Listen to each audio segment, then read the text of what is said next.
अस्सलाम वालेकुम।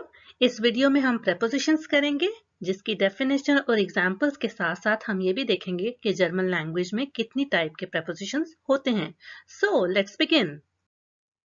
जी, तो सबसे पहले देख लेते हैं कि प्रेपोजिशंस बेसिकली होते क्या हैं।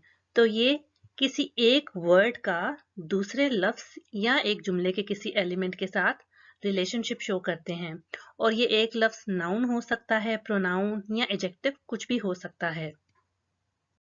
इस पॉइंट को एक एग्जाम्पल के साथ समझ लेते हैं। Ich laufe durch den Park, यानी I run through the park। तो यहाँ पर जो durch है वो एक preposition है और ये अपने बाद accusative केस फॉलो कर रहा है क्योंकि den हमें बता देता है। तो ये prepositions आप देख सकते हैं कि एक word का एक दूसरे word के साथ relationship indicate करते हैं।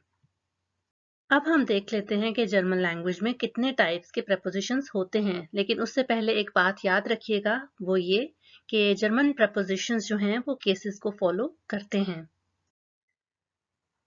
तो फिर हम देख लेते हैं कि टाइप्स कौन कौन सी हैं। सबसे पहला हमारे पास है एक्यूजेटिव प्रेपोजिशंस, उसके बाद डेटिव प्रेपोजिशंस और तीसरी टाइप है टू वे प्रेपोजिशंस की। और इसके अलावा कुछ और टाइप्स भी होती हैं, लेकिन बेसिक लेवल पे आपको इन तीनों में डिस्टिंक्शन आनी जरूरी है। तो आज हम जस्ट एक्यूजेटिव प्रेपोजिशंस को डील करेंगे। और आपको नाम से ही पता चल गया होगा कि एक्यूजेटिव प्रेपोजिशन जाहिर सी बात है कि एक्यूजेटिव केस को फॉलो करते हैं। अब हम देख लेते हैं कि कौन कौन से प्रेपोजिशंस एक्यूजेटिव केस फॉलो करते हैं। फर्स्ट हमारे पास है durch, जो कि हमने पहली एग्जाम्पल में देखा था। उसका मतलब है थ्रू या अक्रॉस। सेकंड है fewer, जिसका मतलब है फॉर। फिर हमारे पास है gegen, यानी अगेंस्ट या अराउंड। ohne यानी विदाउट और का मतलब एट भी हो सकता है और अबाउट भी हो सकता है। अब टिप्स टाइम है जिसमें मैं आपको बताऊंगी कि आप प्रेपोजिशंस पर किस तरह से अच्छी कमांड हासिल कर सकते हैं। पहली टिप यही है कि आप नाउन्स को उनके आर्टिकल्स के साथ याद करें।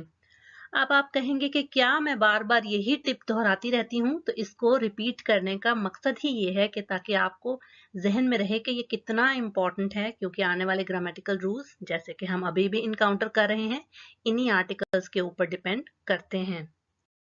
और दूसरी टिप ये है कि जब भी आप प्रेपोजिशंस को याद करें तो थोड़ा सा ध्यान में रखें कि कौन कौन से प्रेपोजिशंस कौन कौन से केसेस को फॉलो करते हैं, तो आपको थोड़ी सी आसानी हो जाएगी। एग्जाम्पल्स देख लेते हैं। Der Brief ist für dich, यानी the letter is for you। für के बाद dish लगा है जो कि accusative केस का प्रोनाउन है। सेकेंड एग्जाम्पल है Ich bin für den Plan, यानी I am in favor of the plan या I am for the plan। तो प्लान का जो जेंडर है वो ऑलरेडी देन से इंडिकेट हो रहा है और वो ये है कि ये मस्कुलिन है।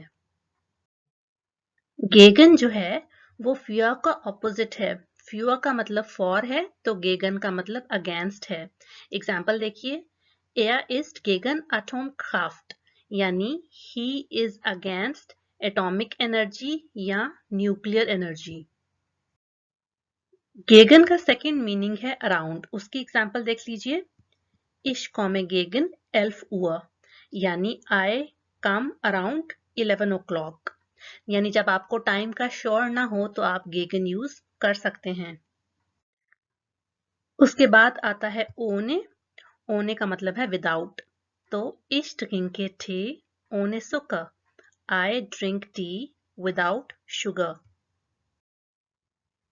को तो हम डिस्कस काफी कर चुके हैं, टेलिंग द टाइम वाले लेसन में भी हमने इसको देखा था। तो एग्जांपल देखिए, Der Zug kommt 8 Uhr an, यानी the train arrives at 8 o'clock। Last example हमारे पास की ही है जो कि है Laden die Ecke, यानी कि शॉप या स्टोर राउंड द कॉर्नर। मेरी वीडियो देखने का बहुत शुक्रिया। अगर मेरी एफर्ट आपको पसंद आई है तो काइंडली अपने दोस्तों के साथ शेयर करें और मेरे चैनल को सब्सक्राइब करें। अंटिल नेक्स्ट टाइम, अल्लाह हाफिज।